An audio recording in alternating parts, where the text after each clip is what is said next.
Hello and welcome to an awful lot of running, the Doctor Who podcast. Woo!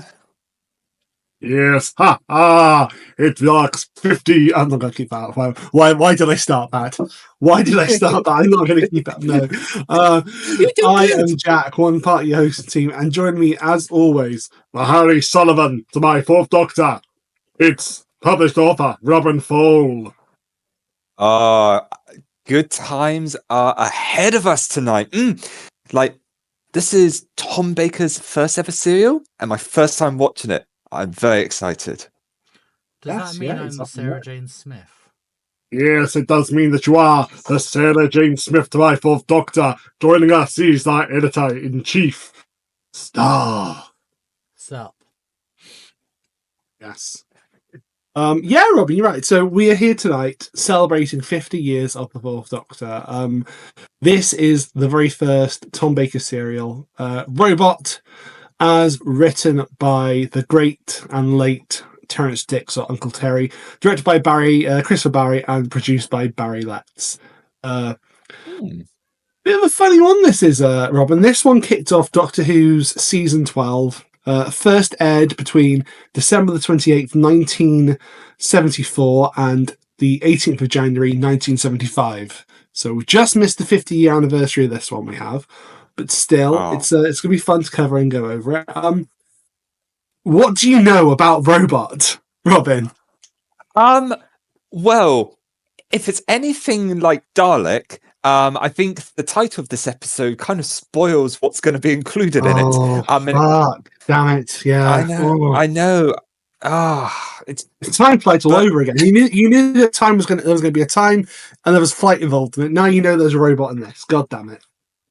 Oh my god. Are you telling me, Jack, that I'm going to expect as many innuendos as there are in Time Flight as there are in Robot? Or... This is a different kind of different kettle of fish entirely. Okay. That seems like a challenge. Well, I mean, the trouble is that when you have, a Tom Baker episode, the trouble is that the voice is going to come out and things are going to start being said, like curry sauce all over your unmentionables. Jack has been quoted that so much before we even started recording. So I'm going to tell you now, Robin. So Robot was the debut of the Fourth Doctor, following straight on from the end of the Third Doctor's final story, Planet the Spiders. It also features the first appearance of Harry Sullivan, played by Ian Marter, who would go on to novelize an awful lot of Doctor Who and Twilight novels and other things like that. It was the first story that by the great Robert Holmes, one of the greatest Doctor Who writers of all time, where he worked as script editor. And what's kind of funny about this one, Robin, is that this one was sort of overgrown by the outgoing production team. So Terence Dicks and Barry Letts, they'd all worked, Christopher Barry as well, they'd all worked predominantly in the Third Doctor's era. But starting with the final Second Doctor story, the War Games, and then went into the Third Doctor's era. So it's almost as if, I want you to imagine this, Robin, it's almost as if this was the 11th hour, but written by Rusty Davis. Ooh. Okay, that's interesting, because I've just... For another one, Stephen Moffat doing The Woman Who Fell to Earth. Oh, okay, that's interesting, because I've just rewatched the 11th hour after years of not rewatching it. That actually, you just describing it like that makes me really interested in this, because the question I wanted to ask you, and I don't know if you or Star will know this, because I'm a complete novice to this. I just know the design of the robot, and there's a robot. That's all. What was general feedback like with Tom Baker's first appearance, this first sort of serial? Do we have any sort of information? I'm looking at the wiki. I'm not sure. Even know? I'm not sure in terms of... I'm generally really curious. I mean, obviously, Tom Baker goes on to become the David Tennant of that time, in the sense that when people think of Doctor Who, they think of Tom Baker, and it's the long scarf, which people always, think of now still. So, yeah, I suppose that's... Yeah, I mean, it's so synonymous. It's like every time somebody in the past was like, oh, let's do a Doctor Who mention, let's do a Doctor Who parody, it'd always have a long scarf, because you see the long scarf and you're like, oh yeah, that's Doctor Who. You know, it's the scarf is just as much synonymous with the show as it is the blue box and the salt and pepper shakers, which are trying to kill everyone. But like, I'm really excited for tonight's episode. And I'm looking forward to some Tom Baker goodness. I've seen like a couple of his like later episodes, and the man gives always a fantastic performance. And oh yeah, I think there's a reason why so many people come back to the Fourth Doctor, and it is because of Tom's performance, you know. And sorry, Robin, you were trying to say something there. I think we've got a bit of lag on this Discord call. No. Oh no. Yeah, usually we use Zoom, so this is why we're a bit lagging. Yeah, great start. We're No, using what Discord because we're gonna do a bit of a reaction bit, and then I edit these in throughout. Sorry, Rob. Thank you, Star. Awesome work as ever. No, please don't apologize. I think we're all just very excited for tonight. It's why Star's colouring. You don't need any context there. Yep. It's you know, some people have colour in books. Star has colour in shoes. But yeah, this is why I was asking about what people thought of Tom Baker's first appearance, because I think as modern Who fans, there can be that bit of excitement and not trepidation. That's the completely wrong word I'm looking for. But you know, when you sort of let go of someone that you loved for so long, and you know, there's always that kind of, oh, you know, I don't want to be judging too much of first performance, but there can be a little bit like that when it's the passing of the torch. And I'm just very curious what people felt like with Tom Baker's first one, especially as he ended up becoming like, oh, like the Tennant of the era of recording. Yeah, I suppose it's an interesting one to think about. I mean, I can't exactly answer that really, but I suppose, you know, I guess we can only look at the legacy after it now. Like, you know, it's only 50 years since the Fourth Doctor, and that legacy is still there. So many people I still think the Fourth Doctor is their favourite. That, you know, and part of that is because I think part of that is because Tom did it for so long. I mean, what was it? 7 years? Yeah, 7 years he was the Doctor. Wow. For, you know, yet to be toppled, unless you count, you know, McGann through the, you know, the wilderness years, which, you know, some people absolutely will. But, you know, I want to give you one last bit of context for this story, Robin. Okay? Yeah, please. Okay. The Doctor died 6 fucking months ago. Okay. So 6 months ago, the third Doctor regenerated. I believe in June was the final episode of Planet of the Spiders. Let's just double check. Planet of the Spiders was the final. Was out in June. The final episode came out on the 8th of June. So a whole 6 months later, 28th of December, this first episode comes out, and we are introduced to the Fourth Doctor a proper. So it is a post-regeneration story. So what sorts of things are you expecting, Robin? So I'm expecting wardrobe transformation. The Doctor messing with their face and going, oh no, I don't like that, or oh, that's interesting. All those sort of fun things. I'm from a new Doctor Who era standpoint, I'm expecting them to still have some growing pains, as it were, with the transformation, though I don't know if that's a later New Who thing that they introduced. Yeah, no, I'm very interested, because a lot of New Who stories tend to be the threat is a lot smaller in scale, so that we can focus more on the Doctor's transformation and their relationship with their new companion. So I'm very excited to see what an Ode Who episode does with it, or serial rather. Well, I guess we're just gonna have to find out. Join us in a little bit, where we're going to come over and talk all about Robot. 2 hours later. Okay, so we just got finished watching Robot by the late great Terrence Dicks. the very first episode featuring Tom Baker as the Fourth Doctor. So, Robot. Sure is an episode of Doctor Who. It's a lot of silly fun. It doesn't take itself too seriously, and what a first episode for Tom Baker. Like, we already knew that he was one of the all-time greats, one of the faces of Doctor Who, if you will, in pop culture, but what a performance he gives in this.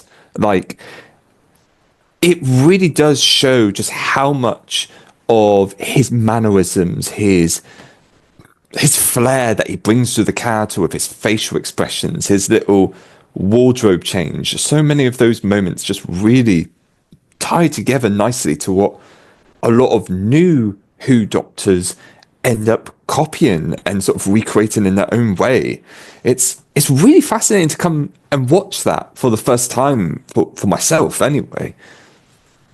It's funny, isn't it? I think I said when we were watching it as well that you can see there's shades of the second Doctor in there as well in terms of that sort of performance. But yeah, I think Tom, certainly when people looked at the classic series, again, I said this before, people looked at Tom as not just being the Fourth Doctor, but being the Doctor. Like the definitive article, you might say. The definite article. That's the correct line, isn't it? Yeah. What a voice! Like it's just so dreamy. Yes, Star. No, yeah, he's very much the. I mean, speaking, we're all from the new gen, but he was very much the original David Tennant. Mm-hmm. Yeah, exactly. Yeah, you might be a David Tennant, but I am the David Tennant, the original, you might say. He's definitely more distinct. Like, yeah, there's elements of the previous Doctors, but like there is a strong whiplash between John Pertwee's and Tom Baker's kind of mayhem. Yes, yeah. I always think of the Fourth Doctor. There's that bit. It's that bit, where it's like, one of the characters says, I think it's Sarah Jane says to him at one point, you're being childish, and he goes, oh, what's the point of being an adult? You can't be childish sometimes. Jack, come on. It's what's the point of being grown up if you can't be childish sometimes? Get your quotes right. What did I say? 5 point. You said to add something about an adult. Editing me, rewind, play the clip, show that he was wrong. And he goes, oh, what's the point of being an adult if you can't be childish sometimes? I trust you. Win for me. I trust you. I completely trust you. No, I think it's funny. I feel like with this story, though, like the post-regeneration part is probably like the first 10, 15 minutes of the story. But it's still intercut with the spoilers, Robin. Story features a robot. Oh, yes, this episode called Robot. Like, I've already made this joke before about, what if Dalek features a Dalek? But yeah, and it's, wow, what an introduction by said robot. Just slowly sneaking up on a guard right in front of him, and said guard being like, Oh yeah, this isn't a fellow colleague of mine. This is a 7 foot, almost 8 foot tall robot. Maybe I should do something. Yeah, absolutely. I want to come back to, the reason we're doing this episode is to celebrate 50 years of the Fourth Doctor. I want to come back to Tom's performance because it really does. He, I think, maybe more than any other Doctor, certainly previously, just hits the ground running. He knows exactly what the Fourth Doctor is. And, the Fourth Doctor you see here is very much the Fourth Doctor you see all the way through. Maybe not so much in season 18, but that's more behind the scenes issues there. That's just because Tom's tired. And, I think it works with the Fourth Doctor at that point anyway. But, you see this version of the Fourth Doctor and it very much carries through the rest of the show, I'd say. And I'd say the actual story, I'd say there's shades of 11th Hour in this, I'd say there's, it's comparable. By no means is it as strong a post-regeneration story as that, but I mean, I had a lot of fun with it, Yeah. It's definitely one of the more fun. It's it's definitely a John Pertwee story. You can tell this was left over. But with Tom's performance, it makes itself distinct, even though it is, you can tell, a very Pertwee-esque, era-esque script. It makes it still feel very distinct. It doesn't feel like a third Doctor story. It feels like a fourth Doctor story with elements of three. Yeah, it's that perfect little round off of like being like, this is the end of the era here. You know, I likened it, you know, it being like if Russell had done the 11th Hour, or if, you know, or if Moffat had done The Woman Who Fell to Earth. It's very much, it's rounding off that era with a story which bridges that gap very nicely. Because I mean, the start of this episode is very much just, oh, here's End of Planet of the Spiders, here's John Pertwee regenerating, you know, into the Fourth Doctor, so much so that you even get the, you know, the end part of it being like, you know, look, Brigadier, and the Brigadier, you know, the great Nicholas Courtney getting to do the, well, here we go again. Yeah. I have something else, though, kind of jumping around a bit, but the way that Tom immediately hits that chemistry with Sarah Jane. Oh, yeah. It just kicks in so fast. Mm-hmm. Absolutely. I'd also say with Ian Marter's Harry Sullivan, I'd say the chemistry there is instantly, you know, which is funny because, you know, although having appeared in the previous series, this is the first time he's a named character as Harry Sullivan, you know, and goes on to become the Fourth Doctor's companion. It's, you know, for Sarah Jane, who was at that point the incumbent companion, to instantly have that chemistry after, you know, a season of doing. Wait, is it a season? Is it just one season or is it two? Yeah, seasons? it's just one season. See, it's so funny because I always sort of forget that she started off with John, and she because whenever I think Sarah Jane, I always think Tom Baker, Fourth Doctor. Same. Whether that be because of, you know, sort of New Who implications or my own personal, you know, shipping, if you will. It's, you know, it's funny that I liken it to, I often forget that Clara started off as like the 11th Doctor's companion. I always think more of 12 and Clara personally, you know, and I think a lot of people do as well, just because, you know, certainly whenever I do the Capaldi voice, the bridge for me is Clara. I mean, also better writing. Anyway, we're not here for a shade of that. We're here for Tommy B. Yes, exactly. Yeah. Mm-hmm. I tell you what, I say it a few times in the watching as well. Just seeing Elizabeth Sladen and Nicholas Courtney and Ian Marter in this, and knowing they're not with us, it breaks my heart so much because they are all just so fantastic. Just so fantastic. I said when we watched this all together, like, let's not be sad that they're gone, but let's be grateful for the time that we had with them and the wonderful memories and performances that they gave us. Because, my God, they are so iconic. And to see Sarah Jane and Tom Baker's Doctor together, like the chemistry, as you said, was just excellent. And there's just so many great little moments like that.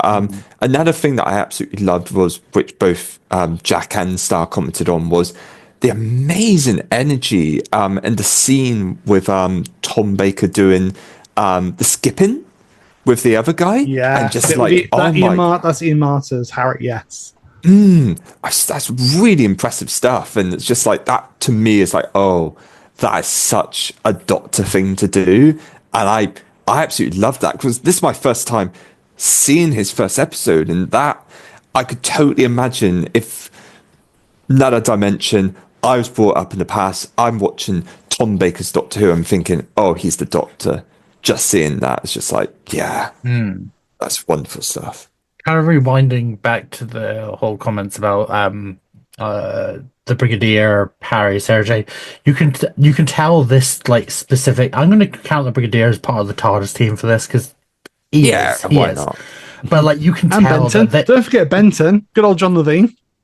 Anyway, you can tell that, like, they have left an impact, because they've been gone for. I mean, Ian Marter's been gone for significantly longer and it's been about 14 years since Nicholas Courtney and Elizabeth Sladen. But the fact that there's still stories being told with their characters that are still wanting to be told, people still have a demand for it and people still want to hear it. And there's people that really want to tell those stories, like Sadie Miller and Don Colshaw and Christopher Naylor, I think it is, for Harry. What? No, it's Ian Marter as Harry. Oh yeah, no, Christopher. Sorry, yeah, sorry. Yeah, no. I'm meaning the people that are keeping their characters alive. No, you're right. now. Yeah, it is Christopher Naylor. Sadie Miller does a great job as Sarah Jane. And Yeah. Christopher Naylor.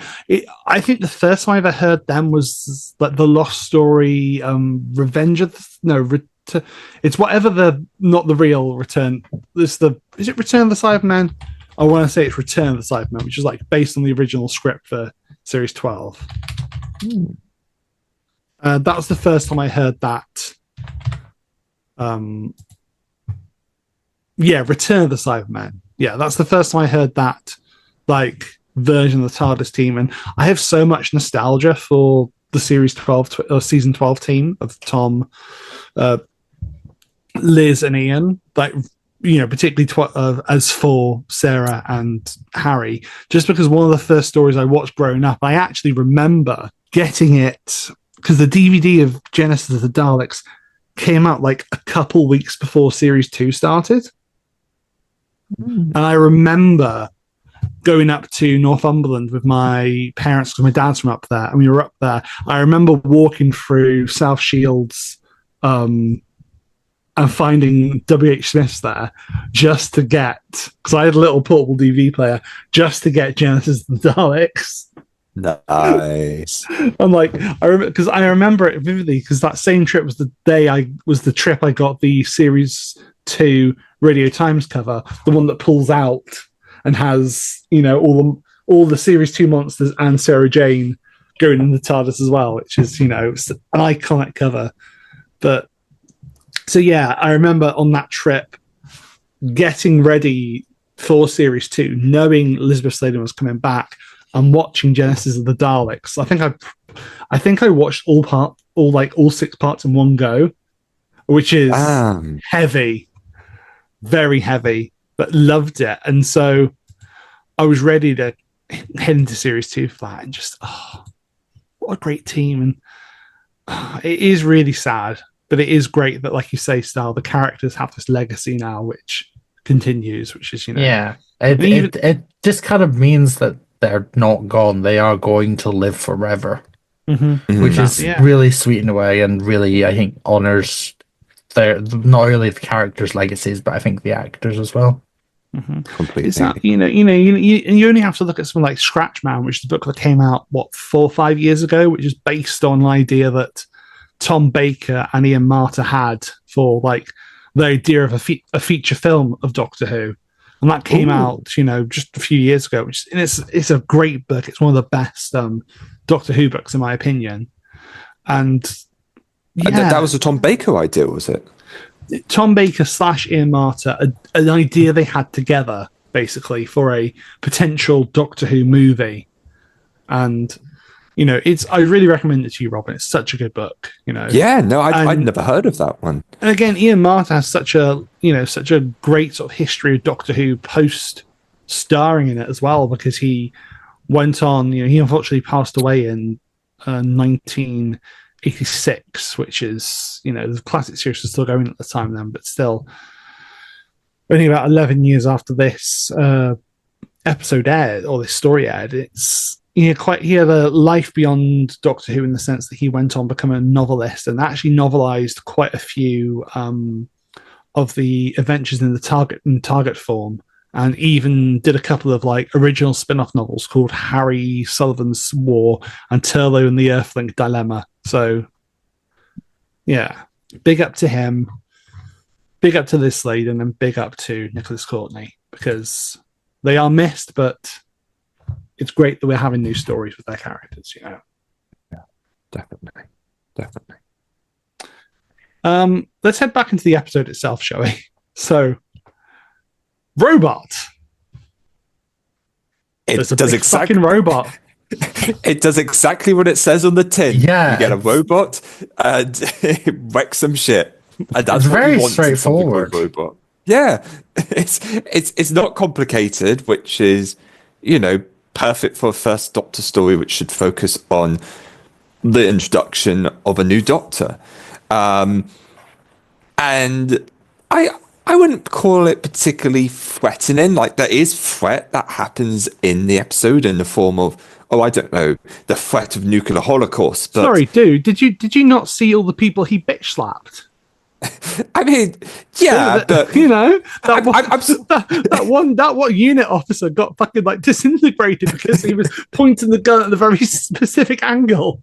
oh yeah, the 45-degree angle just tilted up the gun like a kill shot. Just It is a strange design for a imposing robot, but it is very, very Doctor Who, isn't it? Star's currently holding up the beautiful figure now to the camera, which people can't see, but I do like the design. It definitely screams classic, like 1930s B-movie robot design. It's the hands. It's like they built everything and were like, okay, we need something that looks like robot hands. Okay, well, we don't want them to be gloves. We want them to be metal like the rest of the thing. Oh, well, let's get those flimsy little grabby claw things that kids can pick up in like a, like a corner shop or something. And that's what they look like. Just these little itty bitty sort of grabby things. And it's like, It's his litter pickers. yeah, litter pickers. That's exactly what they are.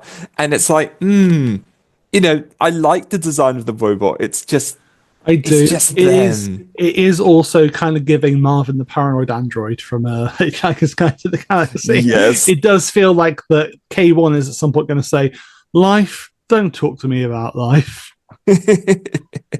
Pretty sure he says something similar at the end. He just embodies it by the end.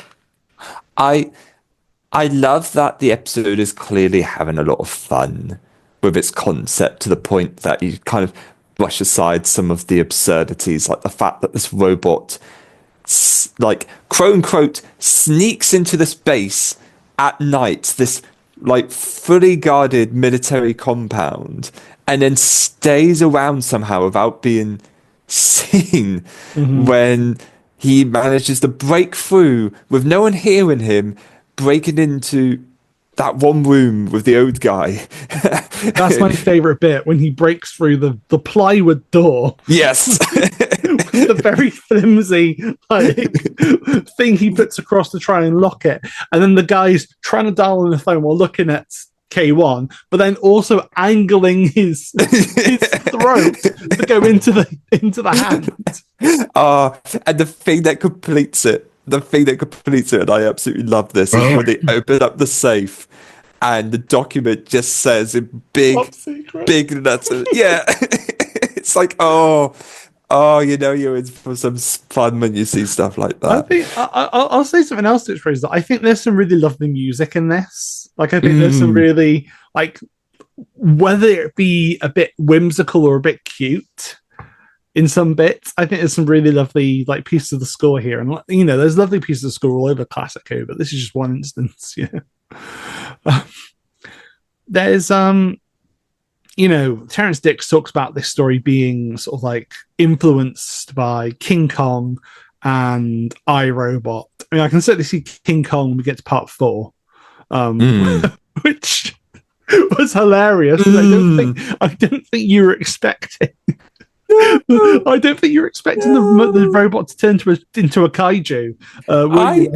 I lost my shit when that happened. I was just like, because the rest of the episodes, they're fine. Like they're fun. It's more. I was more into like the Tom Baker's appearance, but when you get to, this disintegrating way also has the embiggen option, and it just becomes full-on kaiju, picks up people like ragdolls, and I actually say this to Sarah Jack, like, please tell me he picks up soldiers, and he's got like action men in his hand that he's just dropping, and it's like, yes, and This feels like a good point to mention how obviously this episode is called Robot, but for the Target novelization, they decide we'll make it a bit more. We'll focus, and it's just called Doctor Who and the Giant Robot. Wow. That's Wow. great, isn't it? Oh, I don't know if that's kind of worse because it spoils the surprise. I mean, I guess you could call it a big. I mean, arguably, his normal size is quite big. It's taller Yeah. than the average He human. is You're a kinda like, hefty boy. He has. I mean, he may have skipped arm day, but the rest of him's, pretty beefy. he did not we- skip leg day. Look at those. No, Look at No. those hams. we can all agree that K1 is well endowed. Yes. Wait, what? Oh, Sorry, what? where are you taking this, Robin? Sorry, what? Oh no, I thought we were talking about how big he is, right? No.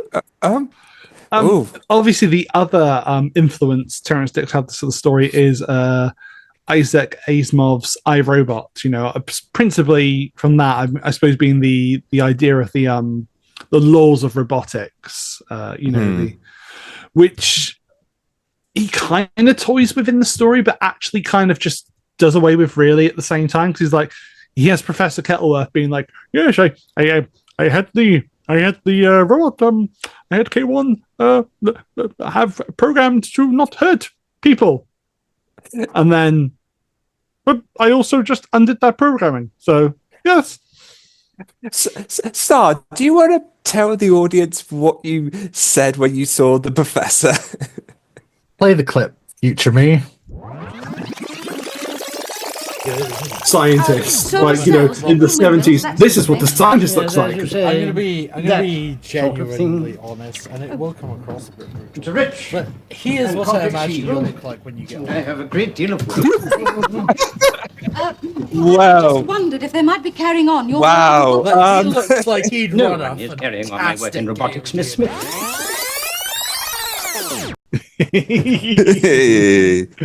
Yes, it is amazing to have on this episode. I can play the first Doctor in a Time Siren audio. Robin, you can obviously play Professor Kettle. Yes. I'll take any word I can get at this point. Yeah.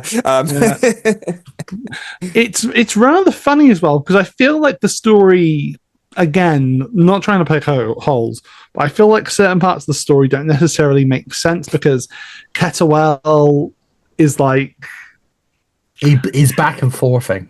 yeah, he's back and Yes. forth. His motivations don't quite make sense, because at one point he's like, "Oh yes, they destroyed we destroyed the robot," and he's like, oh, "Wait, they destroyed the robot?" And then it's like he goes back over, and then suddenly the Doctor's like, "What? You can't trust Kettlewell," and everyone's like, "Wait, what?" And it turns out Kettlewell's part of this weird little right-wing Nazi group that pop up in it as well, who are Sorry, are you telling me there's politics in my Doctor Who?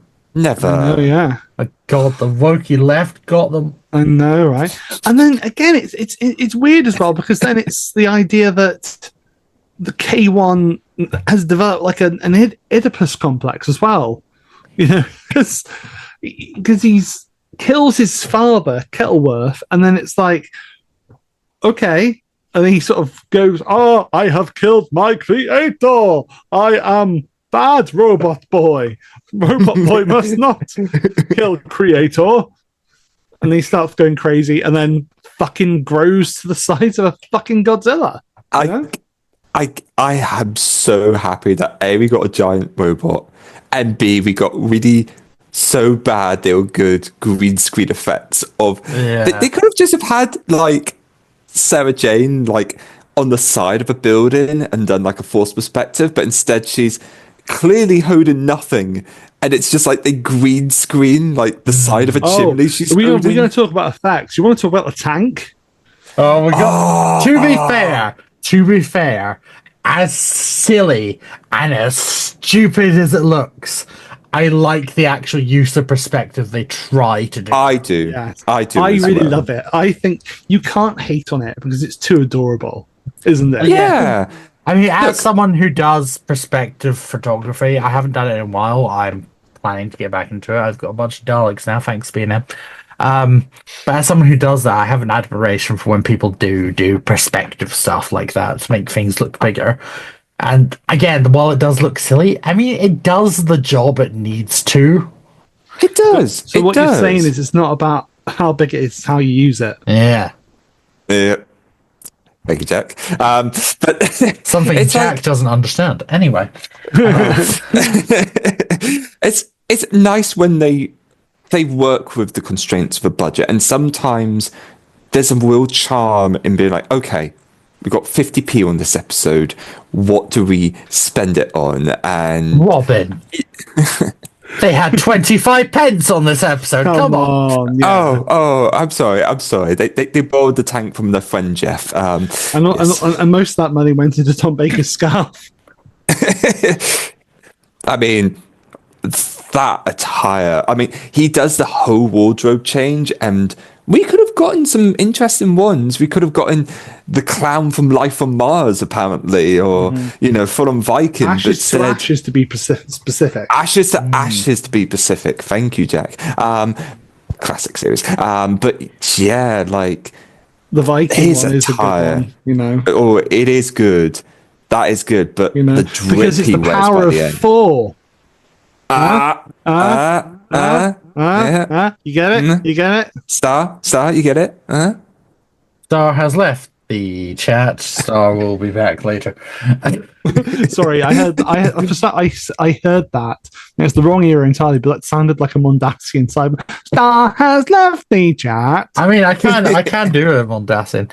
Star has left the chat. There it is. Oh, that's good. Right.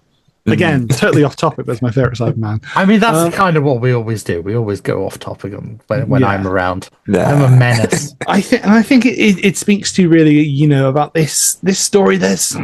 I said it in the chat before. There's not an awful lot of meat on this classic story. Is that what you want the logo to be this week? No, I'm good.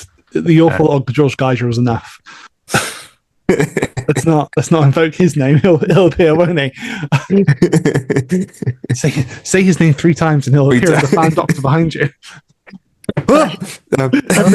every time George Geiger's name is said 3 times, a new fan doctor. I'm sorry, Jack. Who should you say 3 times? Beetlejuice. You can use a buddy. Don't you want a pal? Yes, I do. Yeah, we're miles off track now. Yeah, I know. Let me bring it back round to I love the Brigadier in this story because he's just prepared to by this point, the Doctor's been around, people ship the Third Doctor and Brigadier quite a bit as well, basically. And by this point, it's like he is so used to the Doctor's shit that anything the Doctor comes at him, he's just like, eh. He's just so over it. He's just like nothing the Doctor can do in this one, and he has weird moments. He beats the robot with a red fucking bucket. Oh God, he does. And the contents of the bucket that's important. Yeah, I know, but still, the Brigadier is just like, yeah, sure, I'll roll with it. You say that, Star, but then if you tell someone out of context who'd win in a fight, one giant robot or a bucket, it's just that's the contents of the bucket. It's true. It's the metal virus which Kettlewell discovered, but then it's funny that because the virus and the robot aren't necessarily linked. It's just that Kettlewell also created that. It's I'm just saying, if this story came out today, it would be picked apart. It would be absolutely shredded. But because of where it is, it's just a bit of fun. It's lovely. And maybe that speaks to where we should be with Doctor Who stories in general anyway. Maybe we shouldn't be picking them apart like that, he says on a Doctor Who podcast. So what do you think of Empire Death again? This is how you shut Jack out very, very quickly. That or you make me laugh about Ring Ring Candyman. I'm very predictable. No. Yeah, you got enough of that last week. Listening back to that was fun. But yeah, no, I love the design of K1. I'll say that much. I love the design. I think it's great. It's interesting, the weird nose and the weird arms, But otherwise, I think it's a really cool, iconic Doctor Who monster design. Like, it's one which people always come back to. You know, I think even the Doctor, you know, has in canon, you know, spoken about how like they're a fan of, you know, the K1 design. Planet of the Dead, where he mentions, which one's your favorite? The giant robot. Oh yeah, and actually, I mean, I was looking up like some photos of K1, and there's some really cool like redesigns of him in like the comics, like some which are like, oh yeah, I actually really quite like this sort of more sort of like squarish version of him with like more solid arms, and like the arms just make it look so much better. But I think as first episodes go for a brand new Doctor, like as much as it kind of loses its focus a little bit, like I feel like it should have focused more on being King Kong and less on, you know, what is it to be sentient, that kind of iRobot type story. I think that's a really interesting story to explore, just whether you'd explore that in a first Doctor's episode, I don't know. Well, that's the thing. I think nowadays, if this story came up now, the focus would be way more on the Doctor than it really is. The Doctor is there, absolutely. Obviously, the Doctor solves the problem and has a, you know, agency in the story, but I wouldn't say it's about getting to know this new Doctor. It's more that, you know, the other story's happening, and we just happen to also sort of get to know the Fourth Doctor a little bit at the start then, and then just go, oh, this is him. Okay. And we're there, you know. There's not that much, you know, we don't see a new relationship built between him and Sarah Jane all that much. You know, we see bits of it there where she's sort of like, you know, when he tries to escape in the TARDIS, and she gets him to come back out, and he's all like,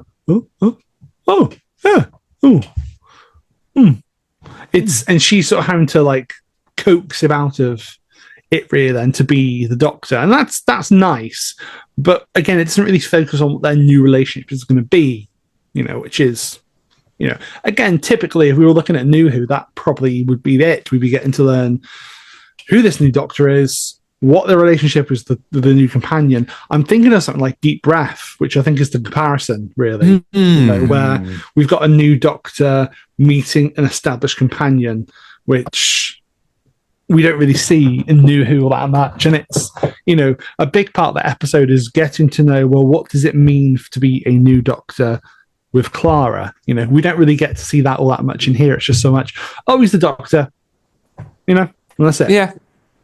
And when we say that, we're not being negative towards the episode, because the episode does have a lot of fun, silly moments where watching this for the first time with Star and Jack, and them having rewatched this again, like, please cut me off if I'm putting words in your mouth, but, you know, we all had just a lot of fun with the shenanigans of the story. There's a lot of things that sort of get mashed together in the story, but I think they work out in just delivering something that's just wholesome. I feel, you know. Wholesome, I think, is it. I'd say, you know, if I was going to sum up the episode, I'd say it's a stand up to the Pertwee era, unabashed fun. You kind of meet the Fourth Doctor and see what he's about. You know, Sarah Jane's on top form. Harry's a lovely addition. And we get to see the Brigadier before he doesn't appear for another year. And that's, you know. Yeah. It's not perfect by any means. Like, far from. But is it good? Yes. Yeah. If someone asked me to show them classic episode with Tom Baker, this would probably be in my top 5.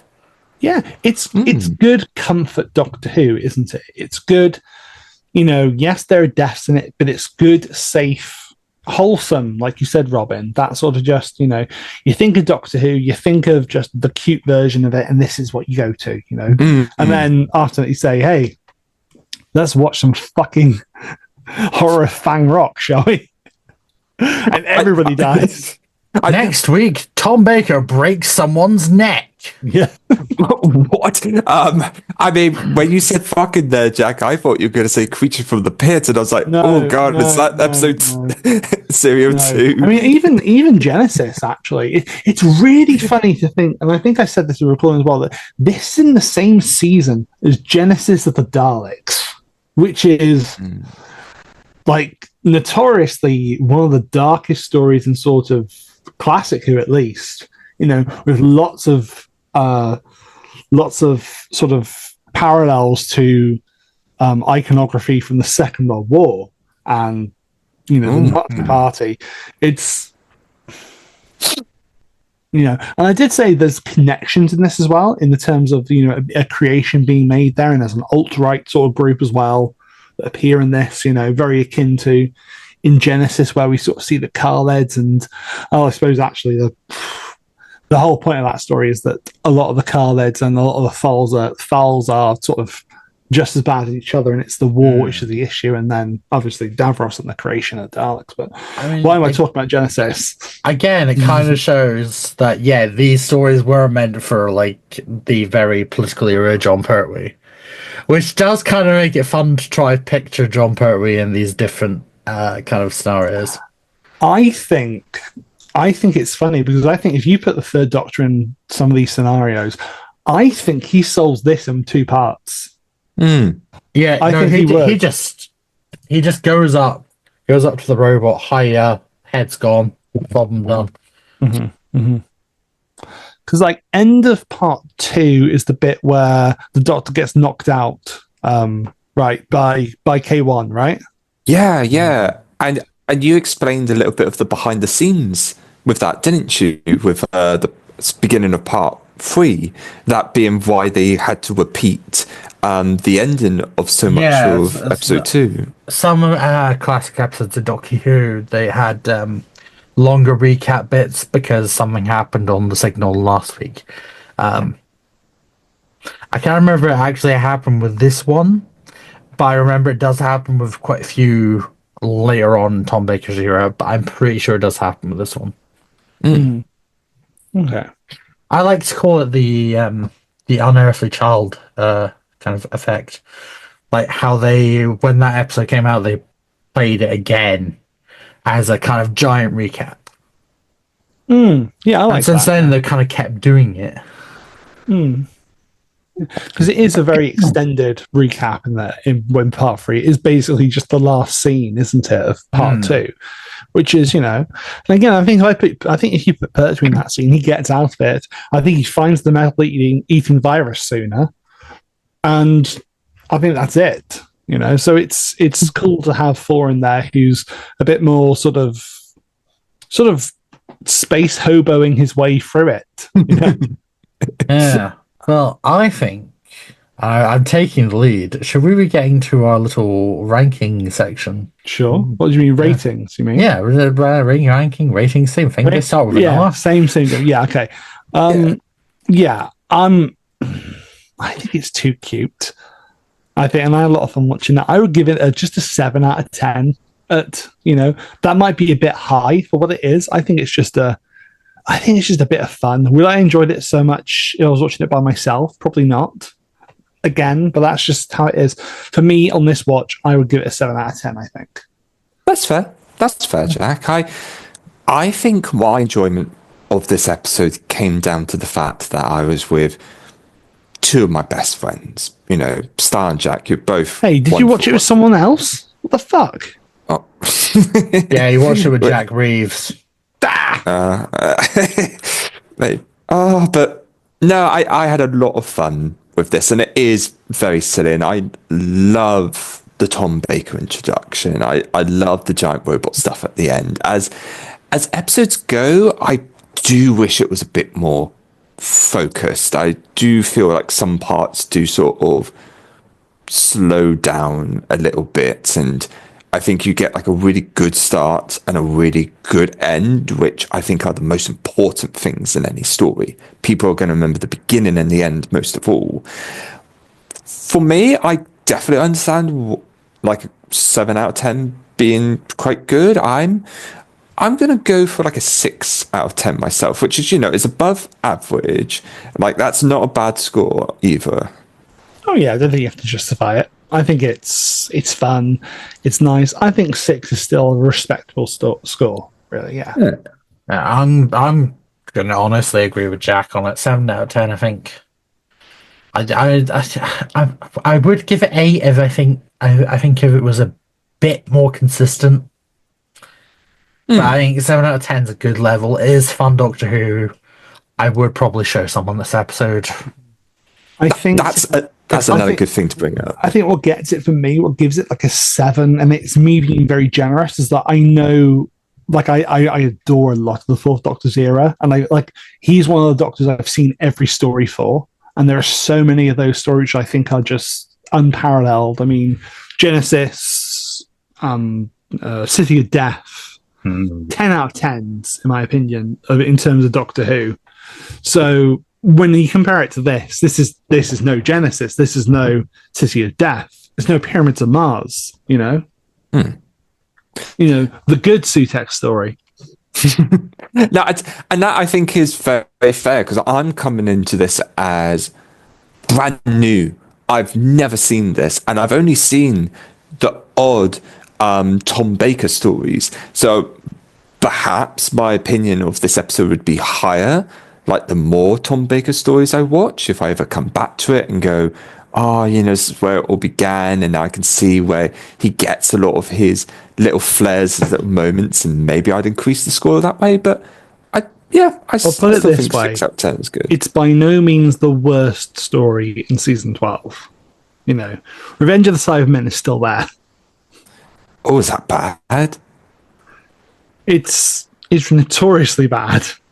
Oh no! We'll put it on the list in the future. Yeah, but this is nice though, because we've now we've done, in terms of Classic Who, Robin, which is it's really nice, because the way we do Classic Who on the podcast is we're introducing you to it for the most part. We've done 2 stories from the 80s now. We've done one from the 70s. I mean, there's only 2 ways that we can go here now, aren't there? In terms of our next Classic Who review, we either go 60s or we go to the 90s, and there's only a couple stories we can do in the 90s. Well, that is very true. God, and don't make us sit through dimensions and time. It's got Rani in there. Of course, I'm not making us watch it. Well, if we get enough listeners who demand it, we will make it happen. But if any of you... I'm saying now, if the Rani has no haters, I'm dead. If you faithful listeners... Mrs. Flood has no haters, I'm dead. Thank you, Jack. If you are faithful listeners... Okay, the actually shut up, Fords. If you are faithful listeners... Pip and Jane Baker have no haters, I'm dead. If anyone out there has any episodes that you would love us to cover, please let us know. Drop it in our Twitters, in our in our emails, like in our Discord server, everywhere. Blue Sky. Yeah. If you want us to do 60s potentially, in the future, which would be great to do a full part of the 60s with Robin. What story do you want us to do? Not the Web Planet. Don't say the Web Planet. We're not doing the Web Planet. I'm not. I don't think I've seen the Web Planet. Keep it that way. Let's keep it that way. We're not watching the Web Planet. I refuse to be 2 minutes later. Hello, everyone, and welcome to Double Lot Running. We're watching the Web Planet. I've never seen it, but I'm just imagining right now Jack's just having a PTSD moment of like the screaming just going on in the back of his head. It's just, I know it wouldn't be as good, because in my head now that one character is played by Tim Curry. So yeah. But that's a lost episode. No one's going to get that one, Jack. No. They might do it at some point.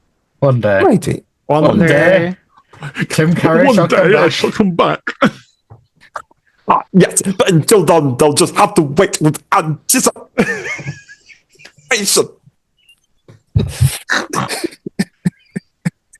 For those who cannot see, Jack is having a mental breakdown. It's a good one this time, I promise. Yeah.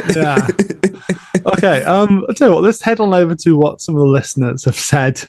It's time for the Space-Time Telegraph. Okay, so I put it out on Twitter and on Blue Sky and in Discord servers all around. I said, help us make the podcast. On our next episode, we show Robin another classic Who story to celebrate 50 years of the Fourth Doctor. We're sitting down with Robot. Drop your thoughts below or shoot an email or voice note to podcast@gmail.com. Don't worry, everyone. There is a Thomas Beach entry this week. We have an essay. Hooray! The picture I use as well is the one of the B&M set of the Fourth Doctor and K1. Looking at this picture now, my goodness, it's quite a. I'm looking at the Fourth Doctor's face on this figure. He resides up there somewhere. It's giving. I want to speak to your manager. It does a bit. It's not one of their finest sculpts. I'm not gonna lie. No, I've probably got one of them up there. I've got the 11th Doctor figure set up there. But anyway, let's head on over to Twitter first, okay?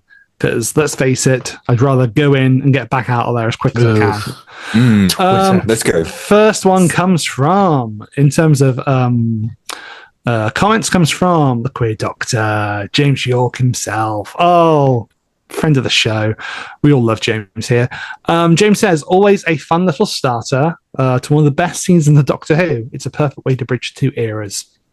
Totally agree with that. In terms of, it's one of my favourite seasons of Doctor Who. And it's, absolutely bridges the two eras perfectly. And with that, I am leaving Twitter. Goodbye. Good riddance. Oh, thank God for that. Yeah, over to Blue Sky now. Okay, so first one is from Tilly Brown at Quad Matter, who is another friend of the show, someone that we'll maybe he'd be hearing from again later as well. So he says, I always thought this story was interesting because it felt like the other Doctors have taken a lot from their introductions, particularly Tennant. Like there's moments in Chris Invasion, for example, where I see Tennant go, oh, that's Tom and Robot. I can agree with that, yeah. Not that's a bad thing per se, far from it. I like that this is the benchmark for most future prose regeneration stories. I'd say that this is the moment where classic Who goes from that fun sci-fi show to cultural milestone, and we have Tom to thank for it. Totally agree with that. I like that. I really like that, yeah. Next one comes from Marquis, at Resurrected Marquis. A little picture of a Digimon wearing sunglasses, which is very cool as a profile pic. The most, of the Doctor debut stories. Yeah, fair. Yeah. It's not really, like, in terms of introduction Doctor stories, it is just okay. Well, all we got, I mean, think about it, it's what? An Earthly Child. Yeah, that's technically introduction story. Power of the Daleks, all-time classic. Spearhead from Space, all-time classic. This. Castrovalva. I love Castrovalva. I do like Castrovalva, but I'd throw it in the OK. Twin Dilemma.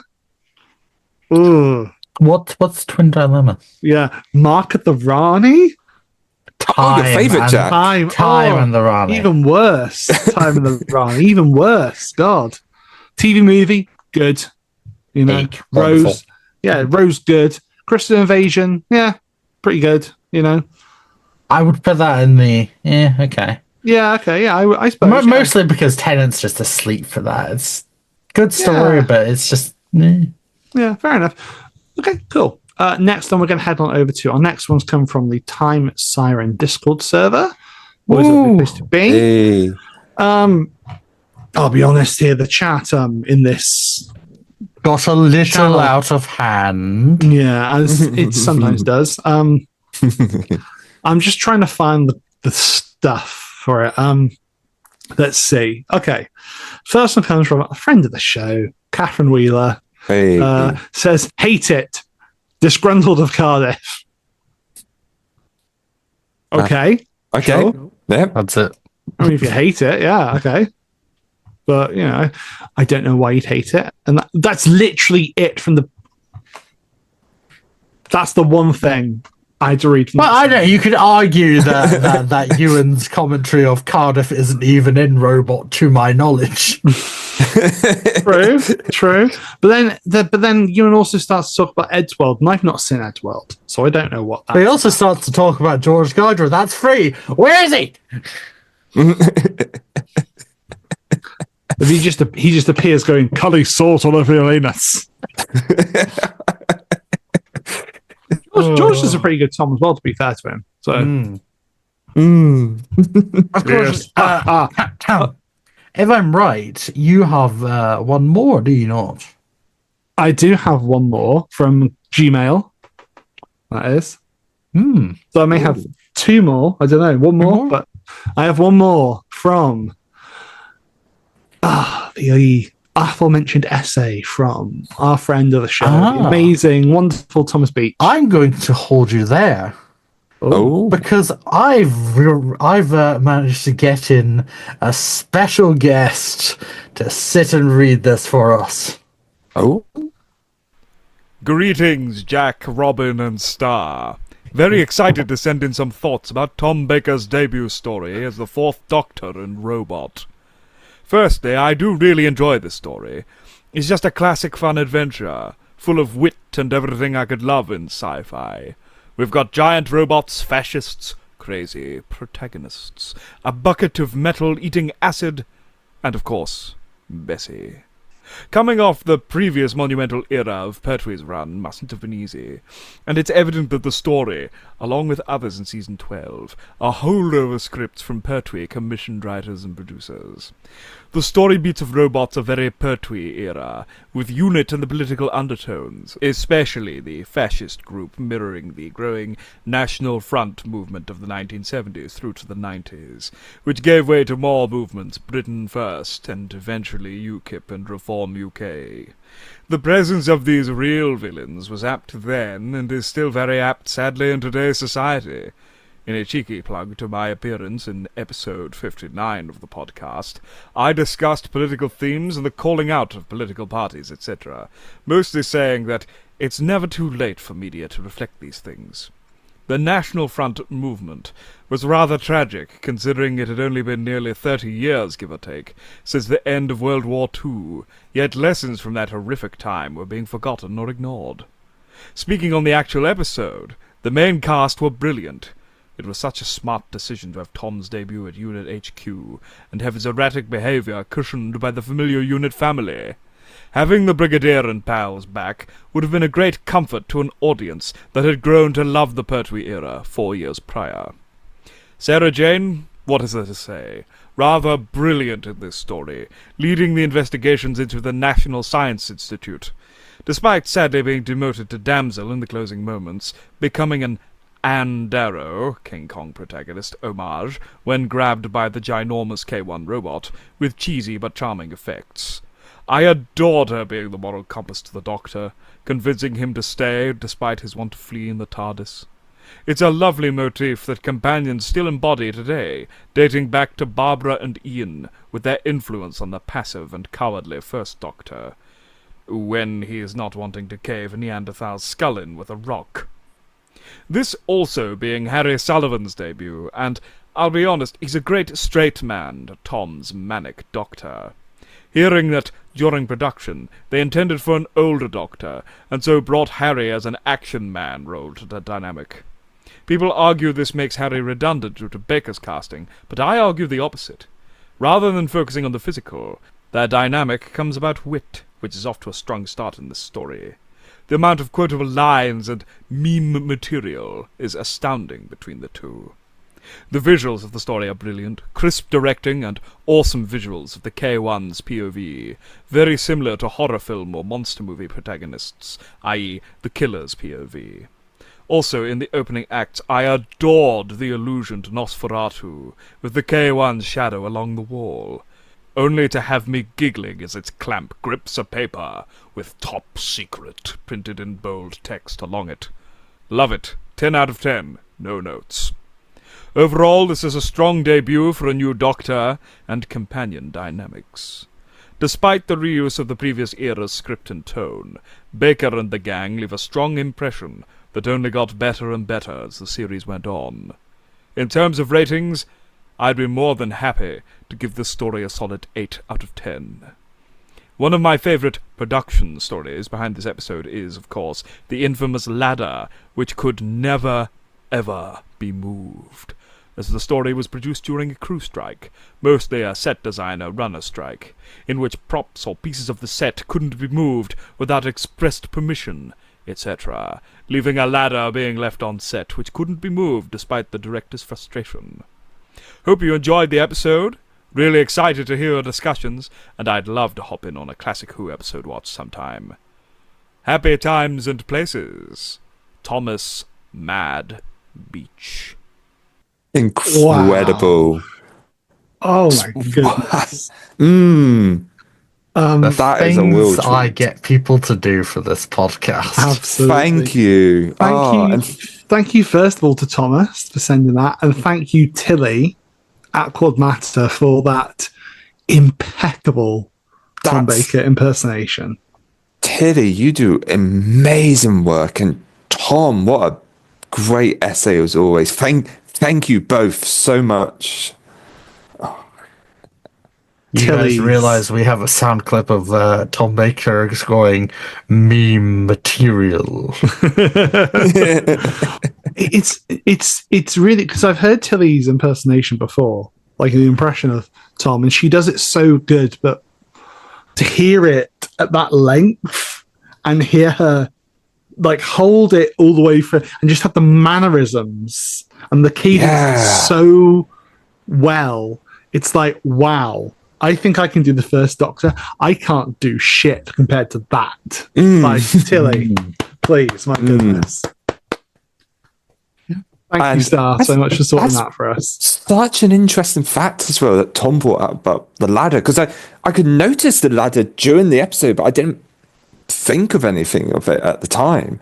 So that's really interesting, and just those other little key points. Like, I never knew that they wanted an older Doctor, apparently. So that's okay. That's I think that's why at the end of season 12, going into season 13, Harry only sticks around for the first episode.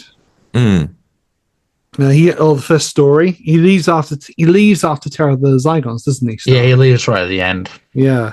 So, and I think that's due to them going, oh yeah, we did want a younger, an older Doctor, so Harry could be the action man. But then when they realised Tom was younger, I think he was 40 when he was cast.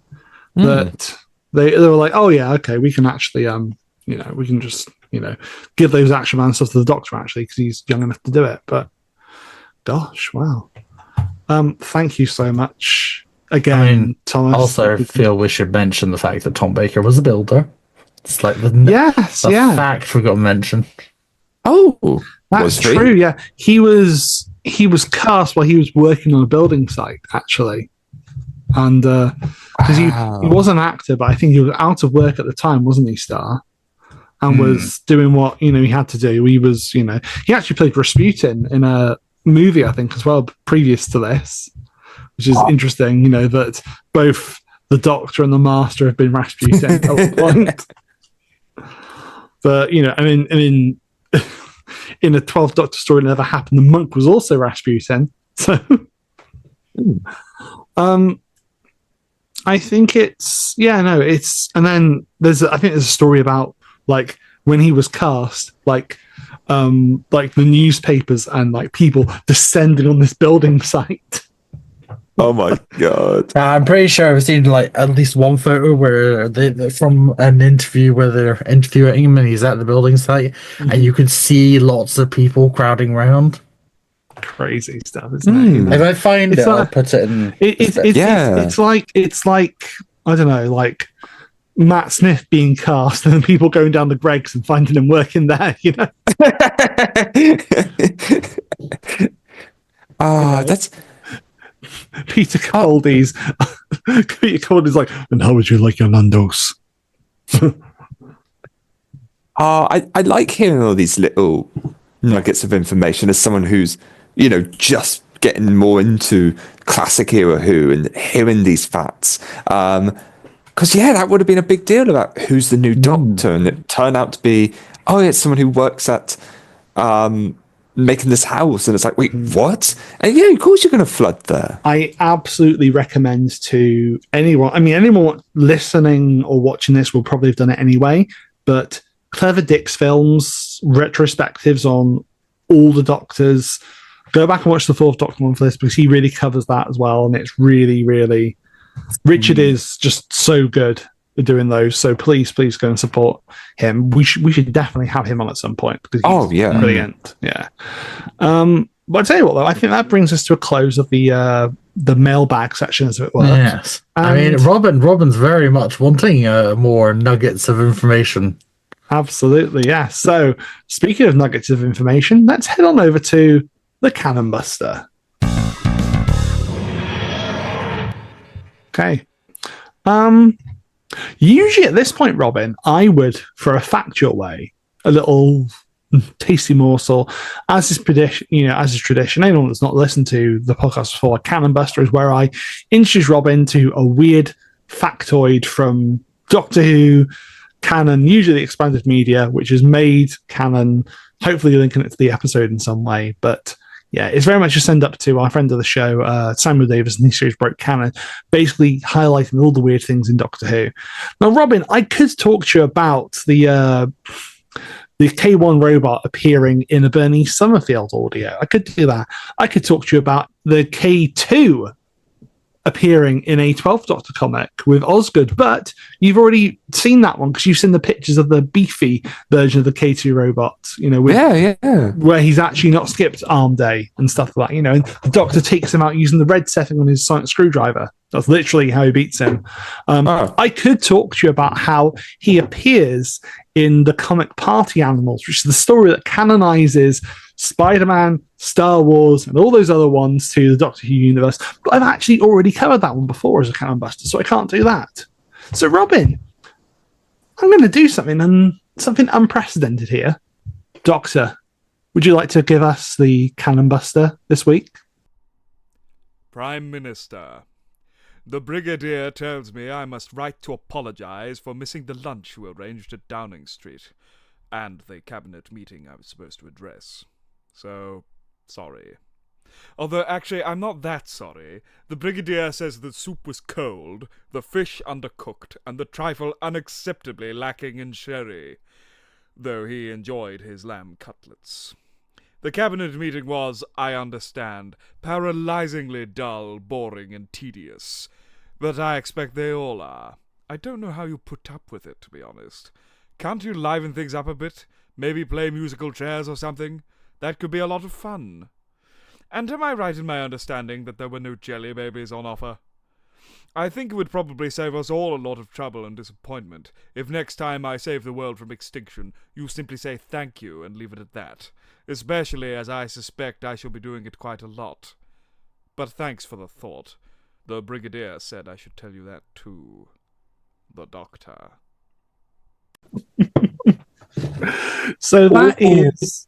I'm guessing that's from. I think there's a book of letters or something, isn't there? Star? Yeah, I think it's one of the Doctor Diary things or something. I found this one on Tumblr because I am still a Super Who-Lot girly. I will not apologize. I looked up Fourth Doctor Robot just in case I found anything interesting that I could pass on to Jack in case he hadn't got anything. And I saw this and I was like, okay, this would be quite fun because obviously, as you would have seen, and I will put this on the screen for the visual one. Thank you. There is crossed out parts of this letter where the Brigadier has gone over it and basically scrolled out half of the letter, making it sound more appropriate because the Doctor's basically slandered the Prime Minister. I love it. And there is a little note there for the Brigadier saying, Copper Bell, please type this up for signature, admitting everything I've crossed out. ALS. Alistair, So, yeah. That's really nice, that is. And is this like a whole book of different doctors and different letters? I believe so, yes. Oh, lovely stuff. And amazing performance again by Tilly, who, wow, what an impression. Just amazing stuff. Really amazing. I will say I'm going to be putting this at the end of the pod after the credits. Please look out for the little end credit teaser I'm going to put on. Yeah. Jack and Robin are already aware of it, and I thought I might as well keep a little surprise for you guys at the end. I think it should become a running thing as well. Yeah, definitely. Yeah. I like that idea. I'll give you one extra one, Robin. Very quick extra one, okay? The K1 robot is mentioned in the Virgin New Adventures book Transit by Ben Aronovich, and that sets a precedent as being the only Doctor Who novel to have 14 uses of the word fuck. Virgin New Adventures, baby. Virgin New Adventures. This has been an awful lot of running. I have been Jack. I have been Robin. I have been Star. Yeah. Ta-ra for now. Goodbye. Peace out.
Somebody's just passed me this. It says, don't forget to subscribe to the An Awful Lot of Running YouTube channel.